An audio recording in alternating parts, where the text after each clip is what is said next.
ಗದಗ ಜಿಲ್ಲೆ ರೋಣಪಟ್ಟಣದಲ್ಲಿ ಇಂದು ಸಂಜೆ ವಿದ್ಯಾರ್ಥಿಗಳು ಹಾಗೂ ಕಾಂಗ್ರೆಸ್ ಪಕ್ಷದ ಕಾರ್ಯಕರ್ತರಿಂದ ನೀಟ್ ಪ್ರಶ್ನೆ ಪತ್ರಿಕೆ ಸೋರಿಕೆ ಸಂದರ್ಭದಲ್ಲಿ ಜಂತರ್ ಮಂತರ್ನಲ್ಲಿ ನಡೆದ ಗಾಯಗೊಂಡ ವಿದ್ಯಾರ್ಥಿಗಳು ಪ್ರಾಣ ಕಳೆದುಕೊಂಡಿದ್ದಕ್ಕೆ ಅವರಿಗೆ ಭಾವಪೂರ್ಣ ಶ್ರದ್ಧಾಂಜಲಿಯನ್ನು ಕಾಂಗ್ರೆಸ್ ಪಕ್ಷದ ಮುಖಂಡರು ಮೇಣದ ಬತ್ತಿ ಹಿಡಿದು ಶ್ರದ್ಧಾಂಜಲಿ ಕಾರ್ಯಕ್ರಮವನ್ನು ನೆರವೇರಿಸಿದರು. ಈ ಸಂದರ್ಭದಲ್ಲಿ ಜಂತರ್ ಮಂತರ್ನಲ್ಲಿ ಗಾಯಗೊಂಡ ವಿದ್ಯಾರ್ಥಿಗಳಿಗೆ ಪರಿಹಾರ ಕೊಡಬೇಕು ಎಂದು ಹಾಗೂ ವಿದ್ಯಾರ್ಥಿಗಳ ಮೇಲೆ ದೌರ್ಜನ್ಯವೆಸಗಿದ ಅಧಿಕಾರಿಗಳಿಗೆ ಸೂಕ್ತ ಕ್ರಮ ವಹಿಸಬೇಕು ಎಂದು ಪ್ರತಿಭಟನೆ ನಡೆಸಿದರು. ಪ್ರತಿಭಟನೆಯು ರೋಣ ಕಾಂಗ್ರೆಸ್ ಪಕ್ಷದ ಕಚೇರಿಯಿಂದ ಮುಲ್ಲಾನಭಾವಿ ವೃತ್ತ, ಭೂತರಾಜನಕಟ್ಟೆ, ಕೋರ್ಟ್ ಸರ್ಕಲ್, ತಹಶೀಲ್ದಾರ್ ಕಚೇರಿಯವರೆಗೆ ಪ್ರತಿಭಟನೆಯನ್ನು ಮೇಣಬತ್ತಿ ಹಿಡಿದುಕೊಂಡು ಮಹಾತ್ಮ ಗಾಂಧಿ ಮೂರ್ತಿ ಬಳಿ ಘೋಷಣೆಯನ್ನು ಕೂಗಿ ಕೇಂದ್ರ ಸರ್ಕಾರದ ವಿರುದ್ಧ ಘೋಷಣೆಯನ್ನು ಕೂಗಿದರು.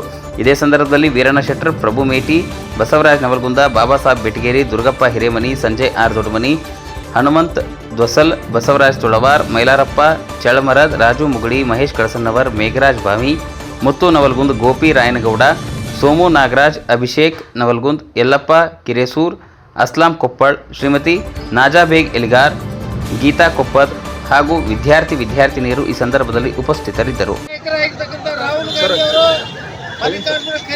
ಹೋರಾಟ ಮಾಡಿ ಧರ್ಮೇಂದ್ರ ಪ್ರಧಾನ್ ಅವರು ರಾಜೀನಾಮೆ ಕೊಡಿಸತಕ್ಕಂಥ ವ್ಯವಸ್ಥೆಗೆ ಅಣಿಯಾಗಿದ್ದಾರೆ. ಇಂಥ ಪ್ರಸಂಗದೊಳಗೆ ಅವರಿಗೆಲ್ಲ ಶಕ್ತಿಪೂರ್ವಕವಾಗಿ ನಾವೆಲ್ಲ ಕಾಂಗ್ರೆಸ್ ಕಾರ್ಯಕರ್ತರು ಮತ್ತು ಈ ಹೋರಾಟವನ್ನು ಮಾಡಿದ್ದೇವೆ. ಇದರ ಪ್ರಯುಕ್ತ ಸನ್ಮಾನ್ಯ ಮೋದಿ ಅವರು ಎಚ್ಚರಿಕೆಯಿಂದ ಆಡಳಿತವನ್ನು ಮಾಡಬೇಕು. ಯಾಕಂದ್ರೆ ಪ್ರಕರಣ ಕರಿಮೋದ ಮೇಲೆ ಯಾವಾಗ ಪ್ರಕರಣಗಳು ಅವತ್ತು ಅದನ್ನು ಸರಿಪಡಿಸಿದರೆ ಅವಘಡಗಳು ಆಗುವುದಿಲ್ಲ. ಸರ್ಕಾರಕ್ಕೆ ಕೇಂದ್ರ ಸರ್ಕಾರದಿಂದ 1 ಕೋಟಿ ರೂಪಾಯಿಗಳನ್ನು ಕೊಡಬೇಕು.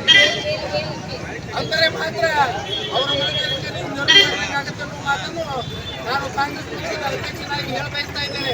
ಇನ್ನೊಮ್ಮೆ ಇಂಥ ಅವಘಡಗಳು ಸಂಭವಿಸಲಾರದಂಗೆ ಮುನ್ನೆಚ್ಚರಿಕೆ ಮಾಡಬೇಕು. ಕಾನೂನಿಗೆ ತಿದ್ದುಪಡಿ ತರಬೇಕು.